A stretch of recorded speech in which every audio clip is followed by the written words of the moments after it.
Hey everyone, and welcome to Almost Cancelled. I'm Peter, that is Connor, and we are going to talk about Maniac, Season 1, Episode 1. It is called The Chosen One. It's not really season one either, is it? It's just episode. It's a limited series. I think you're glossing over the title of this episode, which this may be No, the earliest. This may be the earliest that show has ever handed me a Buffy reference on a platter. I know. I was hoping if I interrupted, we could get past it. Because you see, into every generation, there is a chosen one. God damn it. Look, people might be just coming and finding us for the first time with this, And they're and you're getting, going to throw this shit at them. in the first 20 seconds, they know that there's going to be Buffy references at least once per episode, and that's I know, fine. but you can build up to it. Let them stick around for like a minute first. I'm not giving up this opportunity. I mean, admittedly, it'd be better if it was episode 2, it was called The Chosen One, because, you know, less of a first impression for most people. But you know what? No, I'm not letting that go. Chosen One. God damn it. Silver platter. God damn it. So yeah, this is Netflix new show. It is a one and done. It is directed by Cary Fukunaga. He did all the episodes. You got Jonah Hill and Emma Stone. It is shot in 2.35 to 1, which is becoming a bit more common these days. Like it's not as common as the other Netflix ratio. You know, the thinner black bars, but Yeah. you know, Godless was in 2.35. This is in 2.35. I like that Cary Fukunaga has got the sway to like, no, Netflix, hey, I want to shoot in the movie ratio. To be honest, I feel like Netflix is kind of giving them free reign anyway. That's probably true. That's probably true.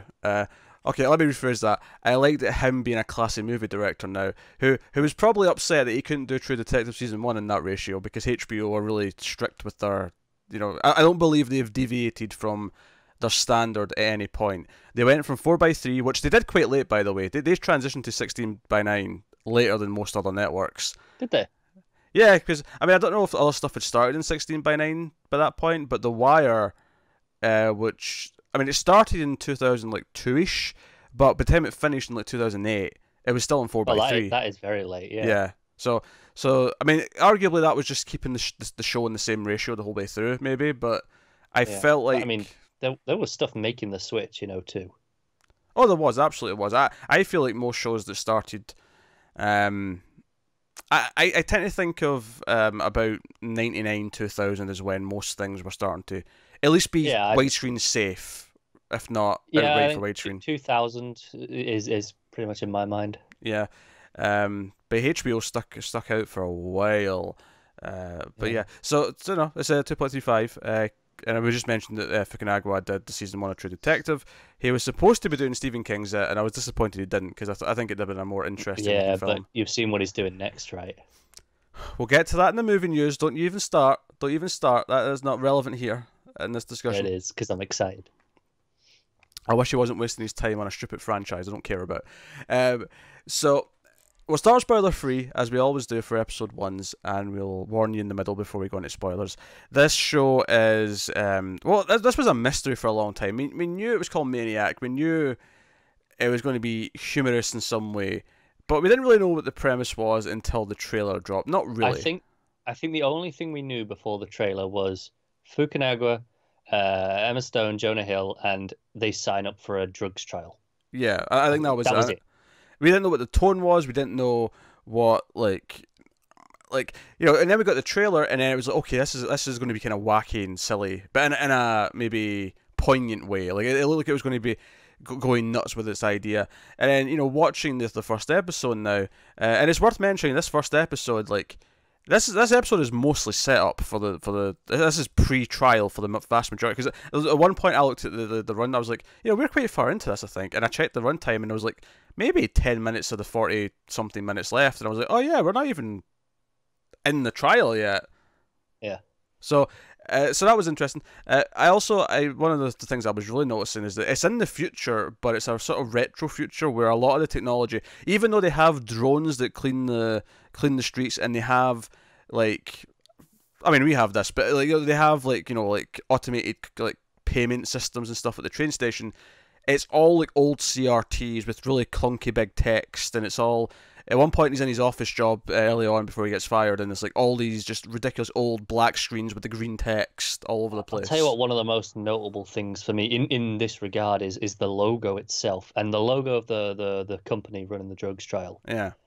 It's very reminiscent of the IBM logo. The The old, bars. yeah, the old I mean, they still have that, but Yeah, like, the old the looking version classic. of it, yeah. Yeah, Um, yeah, no, it's definitely got this kind of retro future thing going for it.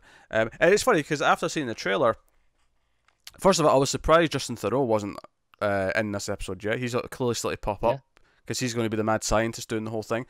Um, but the premise from the trailer was like, oh, we're going to be getting into their heads. We're going to be doing these weird psychedelic things, and we're going to be in all these different scenarios. Because in the trailer, you see like Jonah Hill and Emma Stone in like a multitude of different scenarios and settings with different outfits on and different time periods. And okay, we're going to get wacky with that.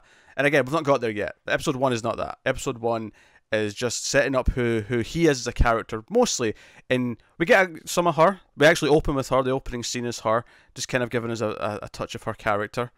And then she's kind of just this enigmatic presence for the rest of the episode until later on. towards the end. Yeah. Yeah. But we follow Jonah Hill, who's kind of miserable. He's losing his job. He's kind of the black sheep of his family. His rich family. Yeah. Quite a wealthy family. It shows you that really early on. Just like, there's this building and it's got his name on it. But he makes a point of telling us that no, he's moved out on his own, and he's trying to do it his own way. And yeah, he's prideful. He's trying to. He's got a shitty little apartment, and it looks tiny. yeah, And yeah, he is got fired from his job, but he was trying to make it work. He's trying to be independent on his own. Because later on, his dad like outright, hey, we could just buy you a place. Like, why are you being stubborn? yeah. And we know that tiny apartment was like 87% of his monthly wage. Yeah, Just the rent alone. Yes, we'll talk about the ad body. We'll talk about the ad body in depth. We will. I've got some thoughts on the ad body, but yeah. So you get that he's kind of the outcast of the family, and everyone else is kind of. No, Jonah Hill. I mean, look, Jonah Hill's lost a lot of weight. He's actually looking a lot more dapper than he has done in the past. But compared to everyone else, is this clean cut, handsome. Yeah. All his brothers are all handsome, but there's the one main brother. Who was his name? Jed, that was it. The plot that we find out here in this first episode is that he is going to be on. Well, he's not on trial. His brother Jed's on trial, but he is going to be taking the stand as a witness to give Jed his alibi for whatever it was he did. We didn't get a clear statement of what it was. We know there was a woman involved. That was mentioned at one point. I am assuming he was cheating in some capacity on his fiancée, but yeah, maybe the woman turned up dead. I'm not entirely certain. Yeah, we're not very sure. Vague. It's very vague so far. I'm sure we'll get more of that. But so he's going to do this, and he is also.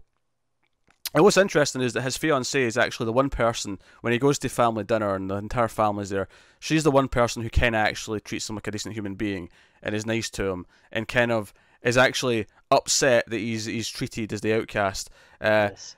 And I think one of the things that this show quite establishes early on, which is what you really kind of have to get, is you'll be familiar with the idea of an unreliable narrator, right?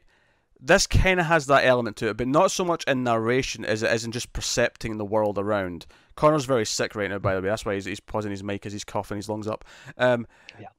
But we hear what he hears, so we hear there's certain lines of dialogue that will reference things that he's mentioned about himself. And it's like, how could they possibly know or say that? And it actually is. We'll get into this in spoilers, but actually, there's a moment towards the end that is kind of a great. Is it this or is it that? Because of the rules they've established with him, but we'll talk about that in spoilers. But he will hear things that make sense. It's kind of like if you watch Mr. Robot, how they all said like Evil Corp instead of E Corp for a long time. And even though like we knew it wasn't really the name, but everyone said that, it was almost like it was a filter for us that everyone was saying it. He kind of has that filter, and we get that filter with him, where we hear his version of what someone's saying to him, where we hear or we even see his version of what someone's saying to him.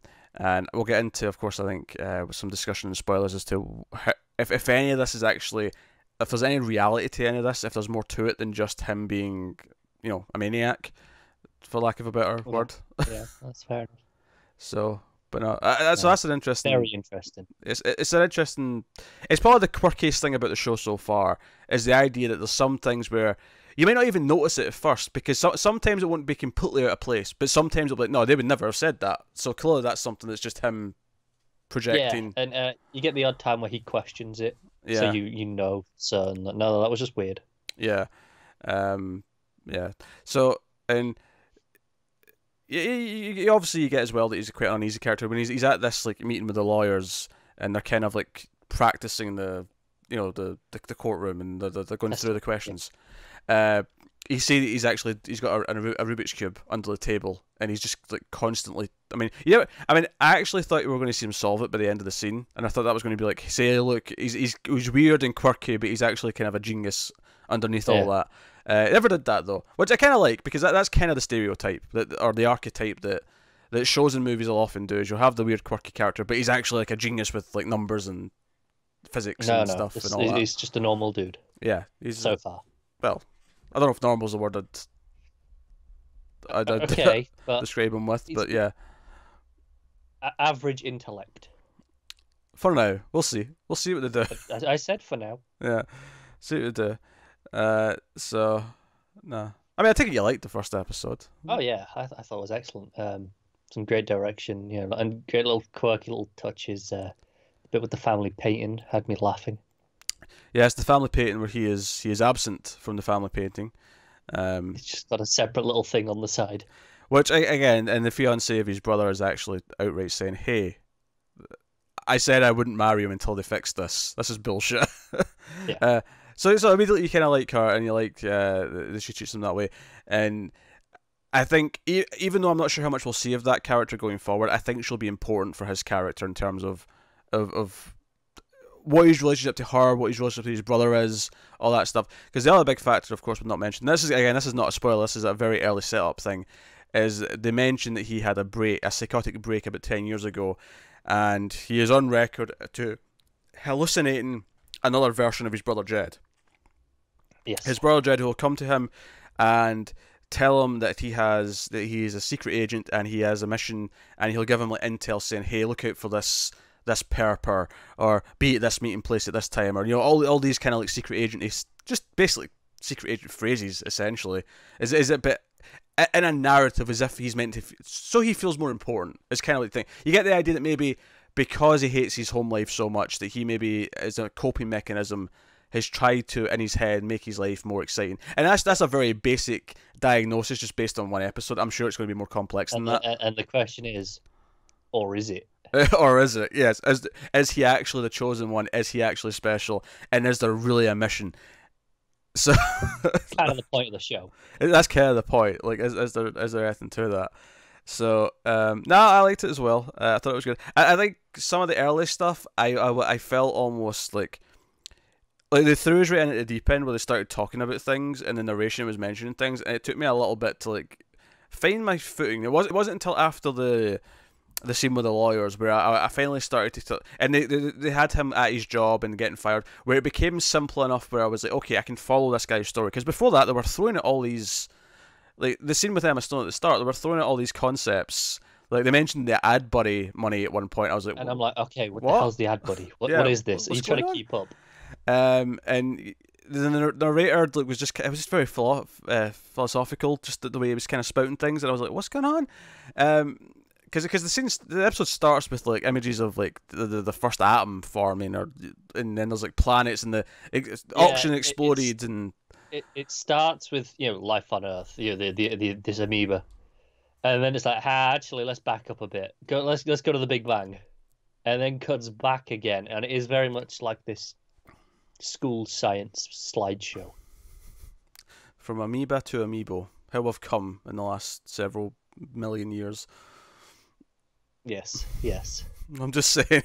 I think Nintendo. That's what you get. Yeah, I'm just saying Nintendo are trying to maybe say they're more important than they actually are with that name. That's all I'm saying. I mean, maybe. You know what? I don't actually know where the name comes from for Nintendo. I'm assuming it's from a Japanese word, but I mean, just a guess. Reasonable assumption, but who knows? No. Sega do what Nintendo don't. That's all I'm saying. Hey, look, you've got the last laugh. Sega stopped making consoles like 15, 20 years ago, and Nintendo are still... And the Switch is killing it. Yeah. I know you don't like it, but... I don't dislike it. The system's You just don't fine. care. I just don't care about Nintendo's games, so I'm just kind of like, yeah. Yeah, it's fair enough. It's not Anyway, the best system. so I think we'll give the spoiler warning, and discuss some of the juicier ideas in the episode. I mean, obviously we mentioned the direction's very good. It is very strong. It's very quirky. It's very very well paced the way it's edited. It's kind of erratic and it'll cut around to kind of match the. You know, you can almost imagine like him like shaking his leg during a scene because he's getting agitated, and just the camera work kind of emulating that in a lot of quick cuts and so on. So like we said, it sets up this idea that he sees things and hears things, and we see a couple of scenes, of course, where his brother shows up, and his brother, the fake Jed, the Jed in his head, we'll call him Contact Jed because he's the contact, and he's like, I don't know. I like Jed in his head. Jed in his head. The Oh, rhyme. okay, rhymes. Okay, it's not bad. I'll give you it. But he keeps saying, "Hey, you're going to meet a woman, a contact. She's important to this mission. You have to meet this woman." And throughout the episode, Jonah Hill keeps seeing. I should say Owen. I shouldn't say Jonah Hill, but Owen keeps seeing Emma Stone on like advertising. He sees her. Like one of the things the ad body gives her. Again, we'll talk about the ad body in a minute. Is like you can be like a temporary husband for widows, and she's the model on the leaflet. And then later on, there's like a billboard, or the advert at the side of the bus stop, and it's like Emma Stone advertising a holiday or whatever it was. Yeah, and this was like, okay, having seen the trailer and knowing, okay, they're in this machine, they keep finding each other. Yeah, I was thinking, are we already in it? Yeah, are we already in the machine? And they could pull that. They could pull that later. That's not impossible. They could, but it was definitely in my head when I was seeing this. It's like, is this the way that they're connecting? Especially since the one other thing I got from the trailer is the idea, the one plot point that stuck out to me in that trailer is that you hear the scientists complain that no matter how many situations they put them in, those two characters always find each other. And it makes me wonder if this is just one of those examples. But I don't know. No, I'm not sure either, but it definitely crossed my mind. I thought it was worth mentioning. Because the way I'm kind of reading it right now is it's more. Let's just say there is no reality to any of this, right?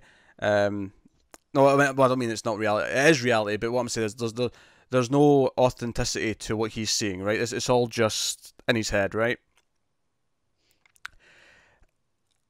I would almost say because we've seen how unreliable he is, and we see him, because at one point, because on his way home actually in that scene when he sees those adverts, we're hearing this narration, and we don't know what it is at first, but it sounds like he's talking to a therapist.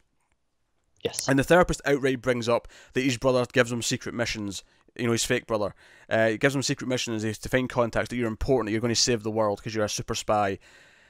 And then when we cut to like the narration continuing, he's actually watching like a self-help tape, and there's this guy on TV. And once we cut to the scene, it's a lot more generic. The guy's just saying very generic things that could apply to anyone. But again, you get the idea that he's projecting into the tape the specific situation that he's going through. Yeah. And I'm kind of like my instinct right now is that it's almost like a retroactive thing, where it's not so much that he's really seeing Emma Stone per se, or he's really seeing Annie. It's that when he sees Annie later on in the episode, she just fits the face that he's been seeing in his head. It's not so much that it really was her the whole time. It's that he had the idea of this perfect woman in his head, that was the mysterious contact to seek out. And then when she appeared at the end of the episode in the lab, when they're waiting to get to be accepted or whatever, that was like him, like, oh, that was her all along, even though it wasn't really. Okay. Again, assuming we're in the real world right now, and he's not. Yeah. And also assuming that he's not having like visions of who he's going to meet, like there's actually some sort of other element to this. Yeah, see, this is the thing, because he sees the two separate adverts completely unrelated, right? Because it's the second one he actually does a double take of like, hang on a second. He recognizes it from the first one. It feels oddly even for this too specific to have projected that. I don't know. But you said it yourself earlier, he was questioning other things that people were saying when he knew they stuck out of place. Yeah. So they definitely established that he does question it. He doesn't just take it all for granted all the time. There was, I think, one of the key lines that I don't know whether to believe or not is in the testimony practice at the start in the boardroom, and the final question is, no, none of this matters. Do you know what is real? And he says 100%. Oh, I don't believe him for a second. No, exactly. But that's the thing. It's whether or not you believe that. And I think that I think that's the point of the question, because it's whether or not the jury will believe that as well. Yeah. And it's every other time he seems to notice something wrong, and he actively shakes his head or is like, nope, that's not true. He questions it, consciously. That one he does a double take, so maybe he thinks it's something, but then he sees her, so it's like it's too specific to actually then see her at the end, I think. Yeah, I mean, it depends, because if we're going with the idea that he has this like fantasy of being this important person, and she's this like majestic contact that he might fall in love with, but they're going to save the world together. Like, I don't know, it all kind of fits for me that he's just kind of project in a sense where he couldn't know what she looked. He was going to look like before he met her, but for some reason that kind of still works for me. Again, this is assuming that they're not already in some sort of experiment, and they're not already hooked up to the Inception machine or whatever we want to call it, because that is the main real possibility that this is already inside that, and they've already ran into each other before, and he remembers her. I will say it's worth noting that in the adverts, at least the second one from memory, she doesn't have the blonde hair like she does in the show. She's got a darker hair, which is why I was thinking it was actually just other people, but it was seeing Emma Stone's face like with their hair or whatever around her and stuff. Okay. The idea that he was almost photoshopping it in his head. No, it's true. We established though at the end that she is real, at least, because he questions that. Oh sure, yeah, she's definitely real. I never even questioned that actually. I always assumed she was real. Well, no, I think we assume that because we've seen other characters refer to her, but he questions it, right? Because he sees his brother there, and he pops out of existence, and he goes up to her and pokes her to check that she's actually there. Which, of course, she turns around and says, "What the hell, man?" Like, I was at the point where she should probably talk to an employee and say, "Hey, that guy's been kind of creepy and kind of harassing me. Can you get rid of him, please? he's been a bit close." But so obviously the big line at the end, that turns everything. Because obviously his brother pops up again. He's like, "Hey, that's her. That's the one. You need to talk to her. She's important." And he's got his stupid mustache. His hair's all slicked back. I actually just saw him in a movie. He was in Game Night. That I watched last week. Yeah, but he's like, "Oh, you need to go speak to her." Blah blah. Make sure you establish contact, and they're getting shown to all the rooms. They literally, well, I say rooms. They have one room and they have pods where their beds are in, packed in like sardines. Very amusing. Yeah, they tell them that get changed in the pods. I'm like, can you even stand up in that? That's why it made me laugh, because I didn't think you could, and it was like, no, it's difficult. You need to go your pod, unless there's some sort of weird thing where they go through the pod and there's a room like through a little tunnel or something. I don't know. Maybe it feels like a really weird way to design a layout of rooms if you have to go through a little pod tunnel to get to it. But just so you can have that meeting room in the middle, though. Maybe they've got TARDIS technology. I don't know. You go in the pod and then, oh shit, it's a spacious mansion in here. Wow. That'd be nice, wouldn't it? Lovely. But he goes up to her again. And he's like, "Hey, are you here about the mission?" But he's questioning her, and this is when like the scientists running this are trying to give them the rules, and they're saying, "Hey, get changed to your pod, then come out your pod, and go do this," and they're just sort of listing everything we need to do for orientation. And she touches him on the shoulder and says, "Hey, it's me, Owen," and this is the thing that's notable, and he's not told her his name, right? This is important because she does look blankly first. Yeah. She says, "Hey Owen, it's me, but we can't talk here, you're going to blow our cover. I'll wait further instructions." And he goes back over, and we end in the shot of him like just sort of like getting his close up, and he's like, "Oh shit, it's on, it's real." Right? Not that we think it's real for sure, but he thinks it's real right now. He's like, "Okay, we're in."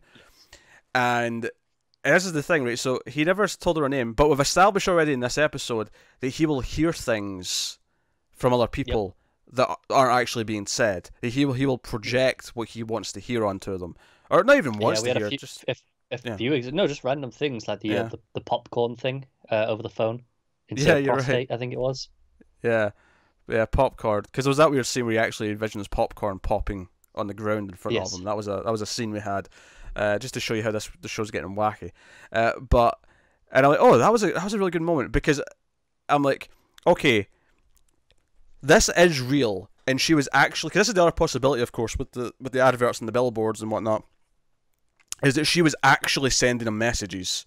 Or someone, whoever sent her, let's say she's really an agent, and he's really an agent, and he's really important.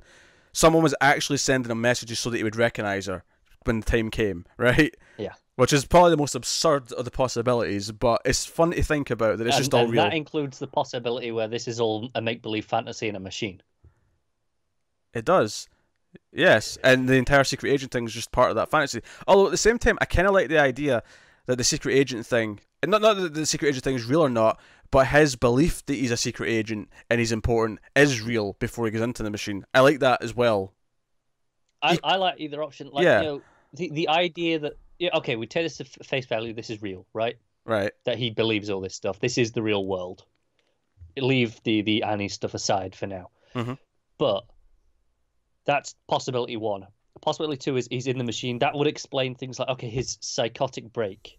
You know, that when everything shakes and, you know, the popcorn thing, it's like, no, that's just weird things in this world that he's noticing because he's aware on some level.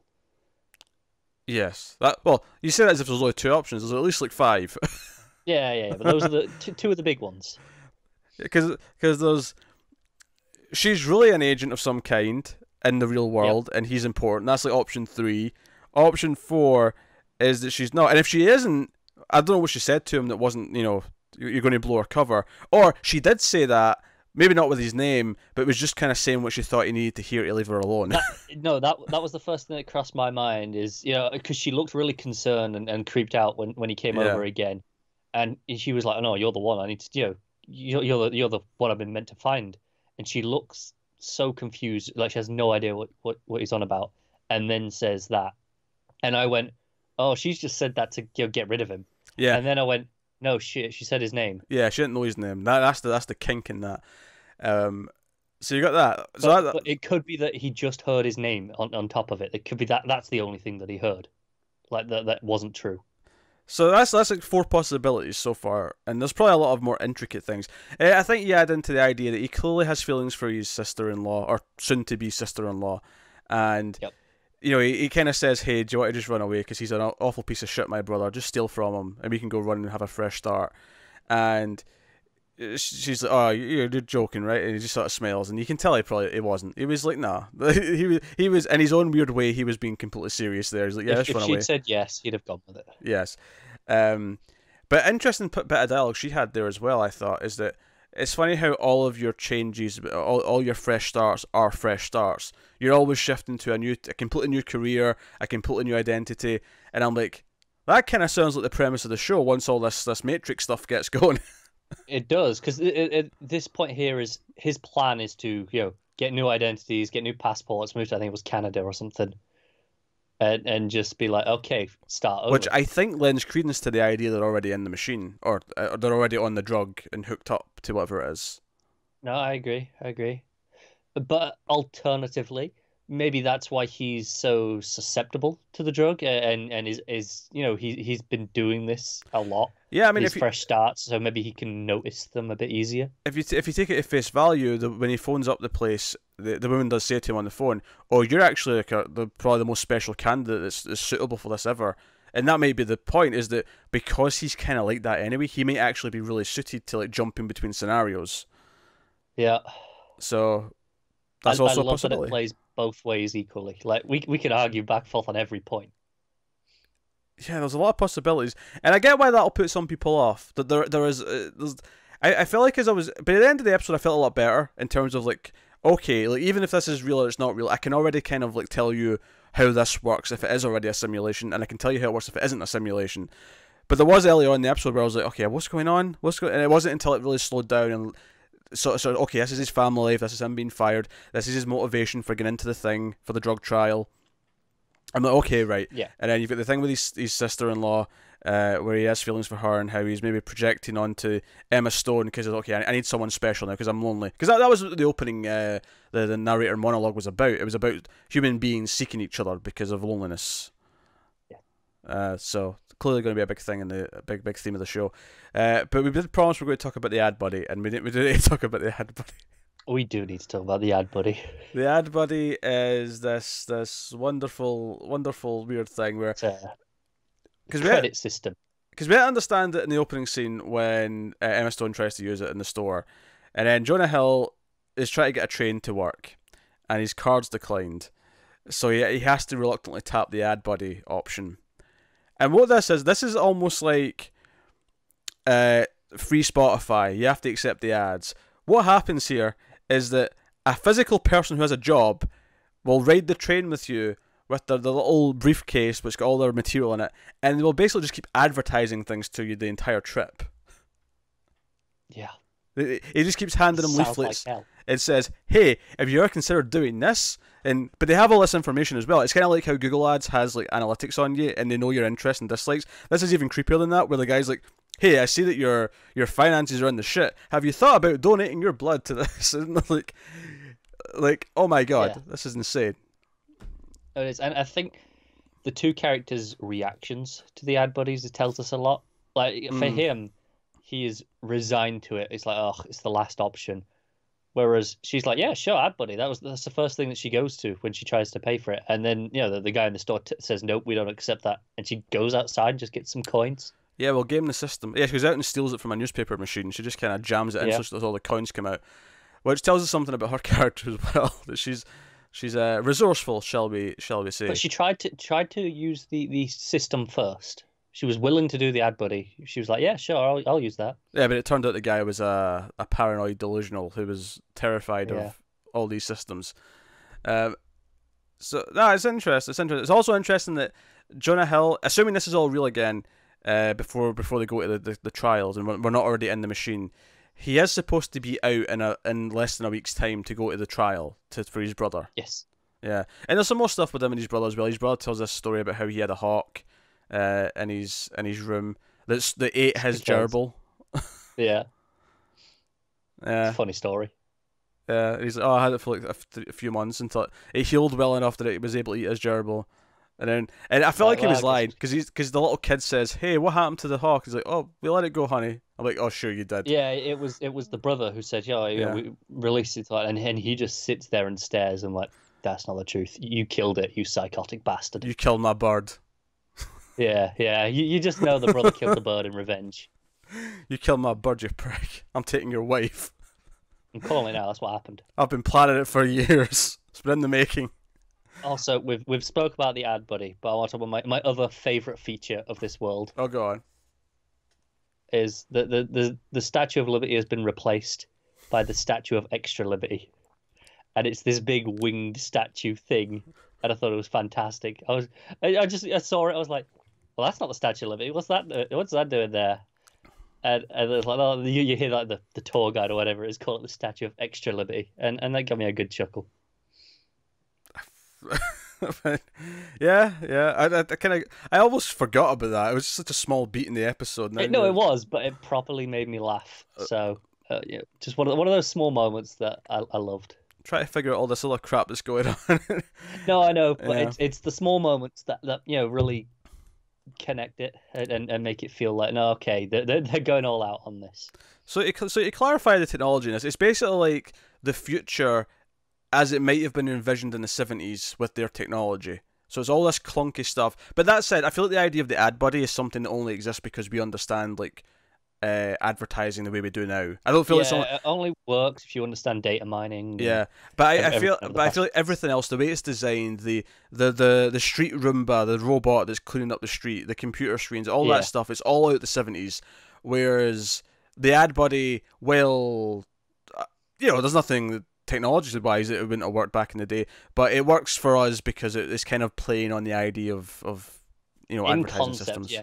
The closest thing that you'd have got back in the day is like cold calls for like, oh hey, we got your address and your name and the fact that you you're in this council, whatever, you pay for water from this company, from the council bills, that the public record, and we're going to advertise you. That's the closest you'd have got back then.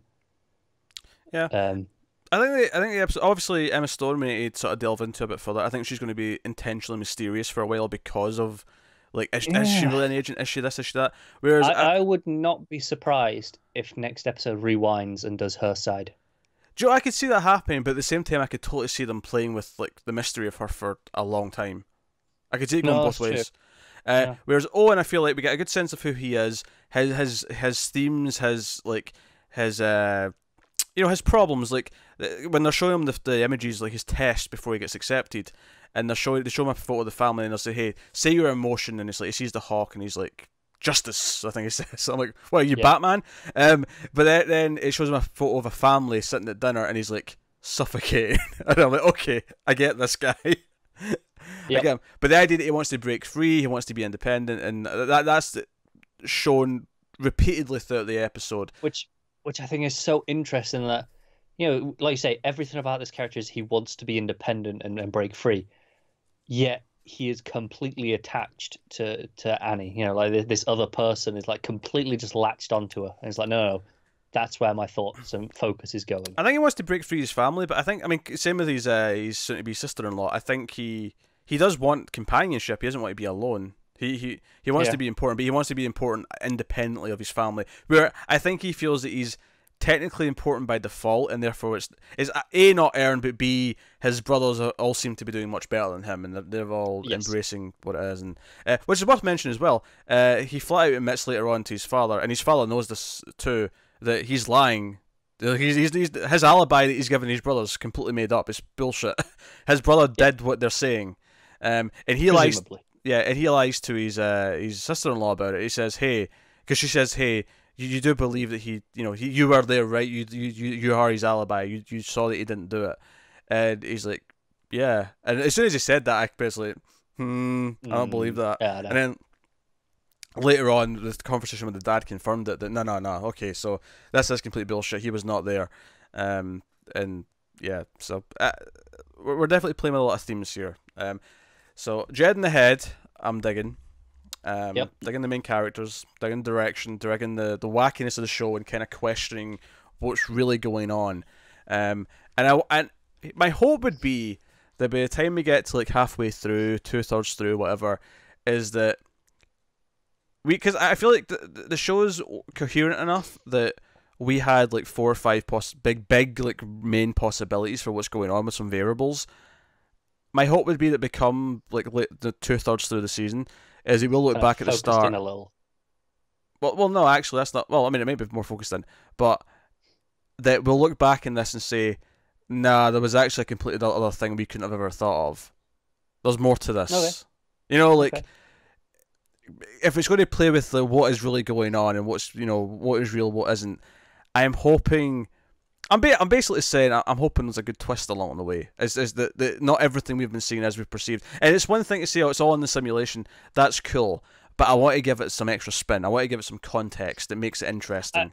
I think, honestly, if it is, okay, it's in the simulation, the twist is, then what's the real world? What's the real world, but also what's the reason for them being in here? Because, I mean, we were presented this as a test for a new drug.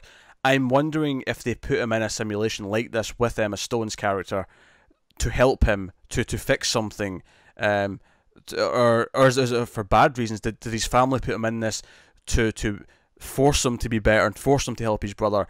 Is there shreds of truth? Let's say the world that we've seen so far is fake, right? It's all in the simulation. What if there's shreds of truth they're fed into that?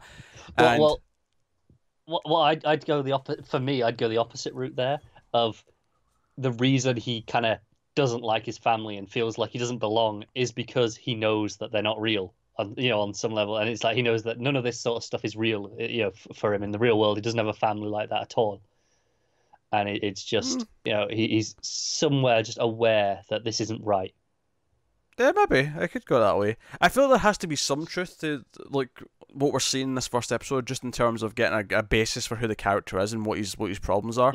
I feel like if you do that, you completely pull away everything, and they could build up to it in a way where it wouldn't feel like a cheat. But right now, if they just did that, it'd feel like a cheat. I think Jed is the only thing in some way that has to be real. I think because we've got a version in his head that I assume will be consistent across the different worlds, so different realities that we're going to see. I think that's going to carry across. So I think assuming this isn't the real world, in the real world there is still that version of Jed with the mustache. And I think if we do pull something where, okay, he's already in a simulation and the reason is different, the reason is not just him making the choice, there's a reason someone put him in here. I wonder if, like, in the simulation, does he genuinely bond with Annie and Annie tries to help him and they try and end the result for their own sake or for his sake rather than whatever the reason was in the first place.